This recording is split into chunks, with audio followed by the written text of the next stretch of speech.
26वीं आईनी तरमीम पर बड़ा ब्रेक थ्रू। मुस्लिम लीग नून और पीपल्स पार्टी आईनी अदालतों के क़याम से पीछे हट गई। हुकूमती इत्तेहादी जमातों और JUI में आईनी बेंच की तश्कील पर इत्तेफाक। आईन में 19वीं तरमीम को मनसूख करने की तजवीज़। आईनी बेंच में चीफ जस्टिस समेत 5 सीनियर तरीन जजेस, जबकि हाई कोर्ट का आईनी बेंच चीफ जस्टिस समेत 3 सीनियर तरीन जजेस पर मुश्तमिल होना चाहिए। खुर्शीद शाह की ज़ेर सदारत पार्लियामेंट की खुसूसी कमेटी का इजलास कल फिर होगा। मुश्तरका मुसव्वदे पर PTI से मुशावरत का फैसला। मौलाना अब्दुल गफूर हैदरी बोले, पाकिस्तान तहरीक इंसाफ का वक्त मौलाना फजलुर रहमान से मुलाकात के लिए आएगा। मौलाना फजलुर रहमान पार्लिमानी पार्टी को भी एतमाद में लेंगे।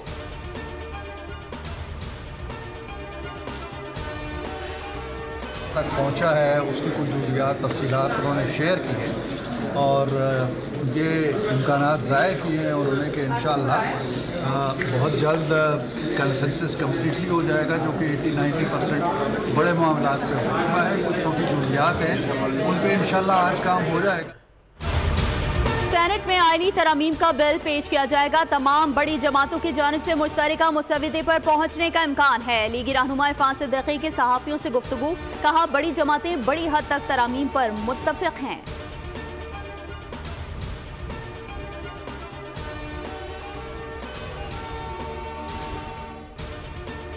फहमी में मुब्तला है। हुकूमत को ये बताऊं, आपके 7 MNAs आपके साथ नहीं है। आपको इतनी हैरानगी हो जाएगी जब आपके 7 MNA इस फ्लोर पे हमारे तरफ आएंगे।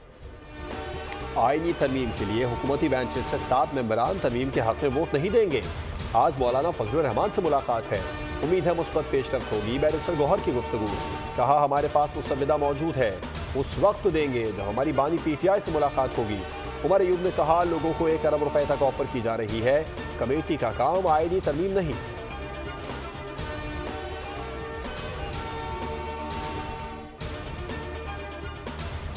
वज़ीर-ए-आज़म शहबाज शरीफ की जानिब से अरकान सेनेट के एजाज़ में जोहराना। पाकिस्तान पीपल्स पार्टी, नून लीग और दीगर इत्तेहादी जमातों के सेनेटर्स शरीक हुए। वज़ीर-ए-आज़म शहबाज शरीफ की सदर आसिफ अली जरदारी से मुलाकात। आईनी तरमीम समेत मौजूदा सियासी सूरत हाल पर गुफ्तगू की गई।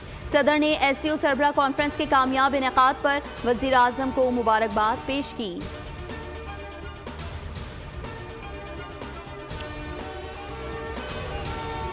सियासी मुखालफत को सियासी दुश्मनी में बदलने का जो इस मुल्क में रीत डली है वो बानी चेयरमैन PTI ने डाली। ये इनको हजम नहीं हो रहा कि SCO का इजलास कामयाब कैसे हो गया। इतना बड़ा इस आला सतह पे सरबराही इजलास हुआ है जिसके हवाले से सारे ममालिक ने जो इसके मेंबरान हैं, चाहे चीन हो, रूस हो, जितने भी सेंट्रल एशियन हमारी स्टेट्स हैं, उन्होंने भारी भरकम डेलीगेशंस भेजे।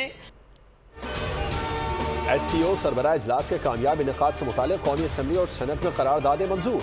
कौमी असम्बली में वज़ीर इत्तलात अता तारा और सेनेट में सेनेटर शहरी रहमान ने करारदाद पेश की। मतन में कहा गया कि SCO सरबराह इजलास पाकिस्तान की बड़ी कामयाबी है। अता तारा ने कहा SCO की कामयाबी इनको हजम नहीं हो रही। SCO को सबूताज करने की साजिश की गई। शहरी रहमान ने कहा भारत ने साथ को गैर फाल बना रखा है। इरफान सिद्दीकी बोले SCO सरबराह इजलास पाकिस्तान का वक़ार और एजाज़ था।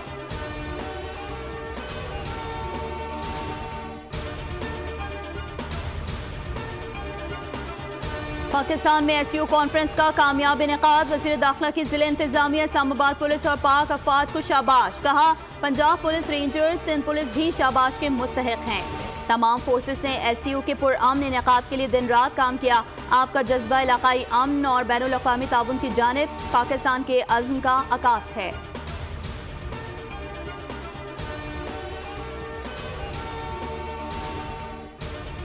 कौमी और सूबाई असम्बलियों में मखसूस नशिस्तों की अलॉटमेंट का मामला। इलेक्शन कमीशन का तवील मुशावरती इजलास। स्पीकर्स के खतूत का जायजा लिया गया। कानूनी टीम ने स्पीकर्स के खतूत पर अमल दरामद की तजवीज़ दे दी।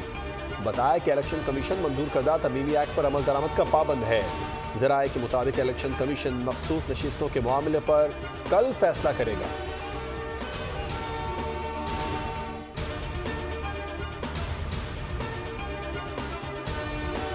मुजव्वज़ आईनी तरमीम के खिलाफ दरख्वास्त पर सुप्रीम कोर्ट में समाअत। सीनियर वकील हामिद खान ने पाकिस्तान बार काउंसिल के 6 मेंबरान की जानिब से दायर दरख्वास्त वापस ले ली।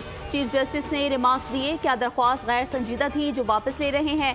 आपकी एक और दरख्वास्त भी थी, वो दरख्वास्त मैंने अपने दौर में नहीं लगाई, आपकी वो दरख्वास्त अब मेरे दौर के बाद लगेगी। हामिद खान ने कहा, आपकी मेहरबानी और मोहब्बत है जो दरख्वास्त नहीं लगाई। अदालत ने मरकजी दरख्वास्त और एतराज़ात के खिलाफ अपीलें वापस लेने की बुनियाद पर खारिज कर दी।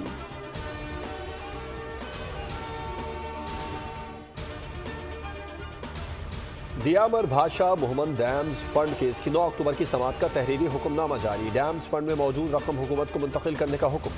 फंड के लिए कायम अपना ही अकाउंट बंद करने की हिदायत। कहा, रकम वफाकी हुकूमत के पब्लिक अकाउंट में मुंतकिल की जाए।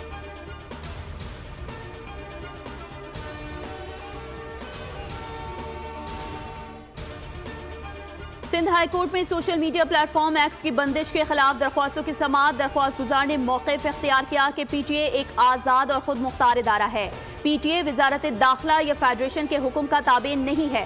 चीफ जस्टिस से रिमार्क्स दिए, जिन आर्टिकल्स का एक्स बंदिश से मुतालिक हवाला दिया गया है उनमें कहीं भी ये नहीं कहा गया कि किसी को बंद कर दें या खोल दें। अदालत को देखना होगा कि पीटीए को कानून क्या इख्तियारात देता है। अदालत ने एक्स पर पाबंदी के खिलाफ दरख्वास्त की समाअत 1 नवंबर तक मुलतवी कर दी।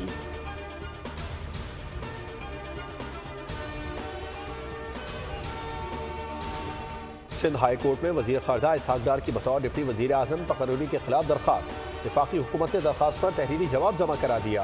कहा, इसहाक़ डार को बतौर डिप्टी वज़ीर आज़म का एजाज़ी ओहदा दिया गया है। इसहाक़ डार वज़ीर आज़म के इख्तियारात इस्तेमाल नहीं करते। चीफ जस्टिस शफी मोहम्मद सिद्दीकी ने इस्तफ़सार किया, इसी नौइयत का जो पहले केस दायर किया गया था उस पर अदालतों के फैसले क्या थे? इस केस से जुड़ा जो भी जुडिशल रिकॉर्ड हो पेश किया जाए।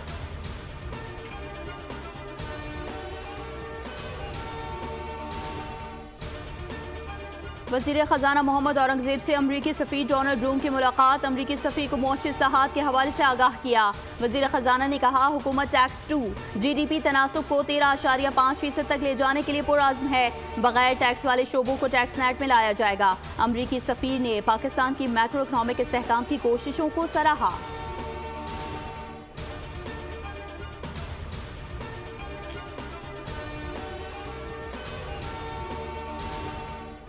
18 अक्टूबर है तो एक पीपुल्स पार्टी का जलसा, लेकिन ये सियासी जलसा भी नहीं है क्योंकि 18 अक्टूबर शहीदों का दिन है। पीपुल्स पार्टी ने ये फैसला किया कि इस बार 18 अक्टूबर हैदराबाद में मनाई जाएगी। चेयरमैन बिलावल भुट्टो जरदारी साहब हैदराबाद में पाकिस्तान की तारीख के सबसे बड़े जलसे को खिताब करने आ रहे हैं। 18 अक्टूबर शहीदों का दिन है। बिलावल भुट्टो कल हैदराबाद में जलसे से खिताब करेंगे। कल का पीपल्स पार्टी का जलसा माजी के तमाम रिकॉर्ड तोड़ेगा। वज़ीर इत्तलात सिंध शर्जील मेमन की प्रेस कॉन्फ्रेंस। कहा, गवर्नर खैबर पख्तूनख्वा को हैदराबाद में खुशामदीद कहते हैं। फैसल करीम कुंडी जलसे में शिरकत के लिए आए हैं। फैसल कुंडी बोले, 18 अक्टूबर पाकिस्तान की तारीख का स्याह दिन था।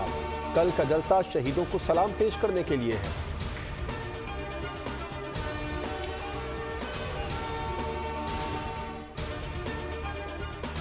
IMF ने बेनज़ीर कफालत प्रोग्राम की रकम में इजाफे की मंजूरी दे दी। सहमाही बुनियादों पर बेनज़ीर कफालत प्रोग्राम की रकम में 3000 रुपये इजाफा मंजूर। जनवरी से कफालत प्रोग्राम की रकम 13,500 रुपये हो जाएगी।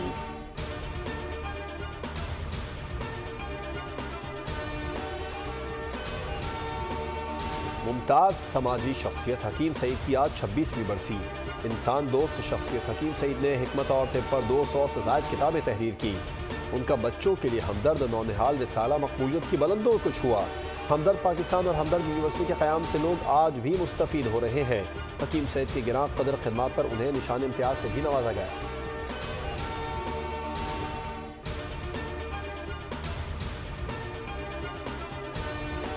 इस्राइली फौज ने हमास के नए सरबराह याह्या सवार को शहीद किए जाने का दावा किया है। इस्राइली फौज के मुताबिक गजा की पट्टी में एक कार्रवाई के बाद हमास के रहनुमा याह्या सवार को शहीद कर दिया। कार्रवाई में 3 अफराद को निशाना बनाया गया। इस्राइली रेडियो के मुताबिक याह्या सवार के DNA टेस्ट के लिए नमूने जमा किए जा रहे हैं। हमास की जानिब से ताहाल तस्दीक या तरदीद नहीं की गई।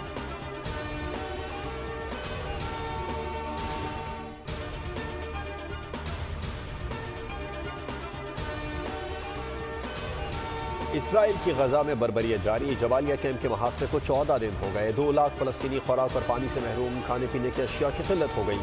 पनाह गुज़ीन स्कूल पर हमले में 28 फलस्तीनी शहीद हो गए। 14 की तादाद 42,450 हो गई। इसराइल का लबनान में म्यूनिसिपल हेडक्वार्टर पर फजाई हमला, मेयर समेत 16 अफराद शहीद हो गए। इसराइल के अक़वाम मुत्तहिदा की अमन फौज की पोजीशंस पर फिर फायरिंग, टावर तबाह कर दिया। यूनिसेफ के मुताबिक लबनान में 12 लाख अफराद बेघर हो चुके हैं। गुज़िश्ता रोज जनूबी लबनान में हिज़्बुल्लाह और इसराइल के दरमियान झड़प में 3 इसराइली फौजी हलाक और 12 जख्मी हुए।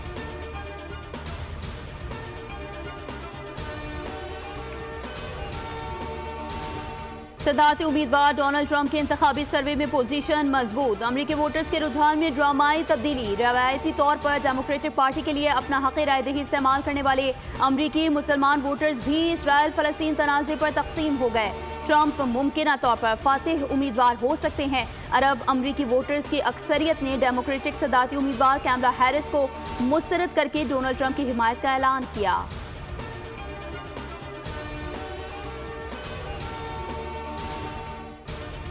बांग्लादेश के इंटरनेशनल क्राइम्स ट्रिब्यूनल ने साबिक वज़ीर आज़म शेख हसीना और अवामी लीग के सरकर्दा लीडरों समेत 45 अफराद की गिरफ्तारी के वारंट जारी कर दिए।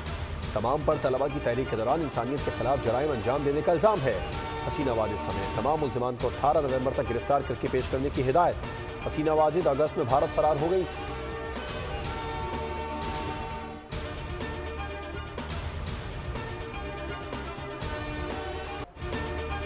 मुल्तान टेस्ट में पाकिस्तान की गिरफ्त मजबूत, फतह सिर्फ 8 विकेट दूर। तीसरे दिन पाकिस्तानी स्पिनर्स की सर्जिकल स्ट्राइक इंग्लिश बैटर्स के कदम उखाड़ दिए। साजिद खान और नोमान अली ने इंग्लिश बैटर्स को विकेट पर टिकने नहीं दिया। इंग्लिश ओपनर्स को सिर्फ 11 रन पर पवेलियन चलता कर दिया। तीसरे दिन खेल के अख्ताम पर इंग्लैंड ने 2 विकेटों पर 36 रन बना लिए। मेहमान टीम को जीत के लिए मजीद 261 रन दरकार, जबकि उसकी 8 विकेटें और 2 दिन का खेल बाकी है। बैन डकेट 0 और जैक रॉली 3 रन बनाकर आउट हुए। पाकिस्तान की टीम अपनी दूसरी इनिंग्स में 221 रन बनाकर आउट हुई। सलमान अली आगा 63 रन के साथ टॉप स्कोरर रहे।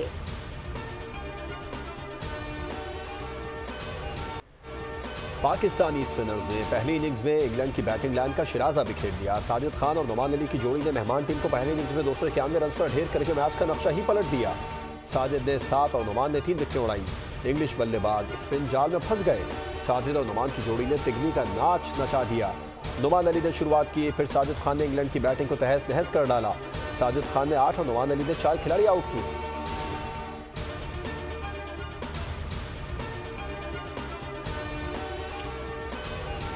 इंग्लैंड की पहली इनिंग्स में 7 शिकार करने वाले साजिद खान ने मुल्तान स्टेडियम में किसी भी स्पिनर की बेहतरीन कारकर्दगी का एजाज अपने नाम कर लिया। 111 रन देकर 7 विकेट हासिल करने वाले साजिद खान ने हमवतन अबरार अहमद का रिकॉर्ड तोड़ दिया। अबरार अहमद ने 2022 में इंग्लैंड के खिलाफ 114 रन देकर 7 आउट किए थे। होम ग्राउंड पर 24 साल बाद ऑफ स्पिनर ने 5 विकेटें हासिल कर ली।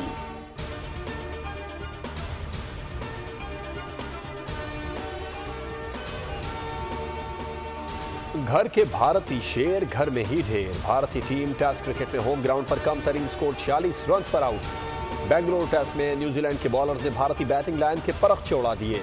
कोहली, सरफराज खान, केएल राहुल, जडेजा और अश्विन खाता ही नहीं खोल सके। कप्तान रोहित शर्मा और कुलदीप यादव 2-2, जसवाल 13, ऋषभ पंत 20 रन से आगे न बढ़ सके। सोशल मीडिया पर मीम्स का तूफान। तबसरों में लिखा गया, कल तक इंडियन मदाह पाकिस्तान पर हंस रहे थे और आज पूरी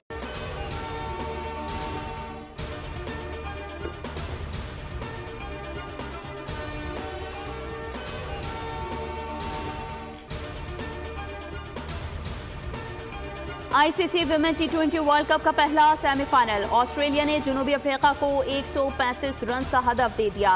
पहले बैटिंग करते हुए ऑस्ट्रेलियन विमेन टीम ने 5 विकेटों पर 134 रन स्कोर किए। दूसरे सेमीफाइनल में कल न्यूजीलैंड और वेस्टइंडीज का मुकाबला होगा। फाइनल इतवार को दुबई क्रिकेट स्टेडियम में होगा।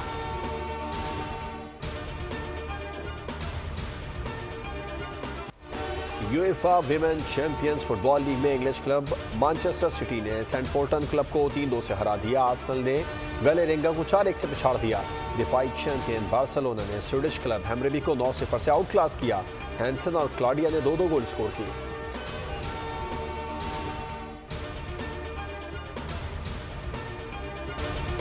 क्या तबरेज और तहनीत ताबीर को दोबारा से शादी पर आमादा कर लेंगे? ख़याम ताबीर को निकाह पर आमादा कर लेगा।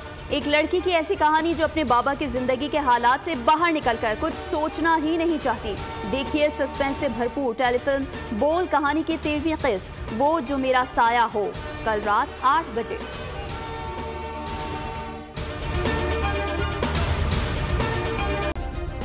सब्सक्राइब करें और बेल दबाएं ताकि कोई खबर रह न जाए।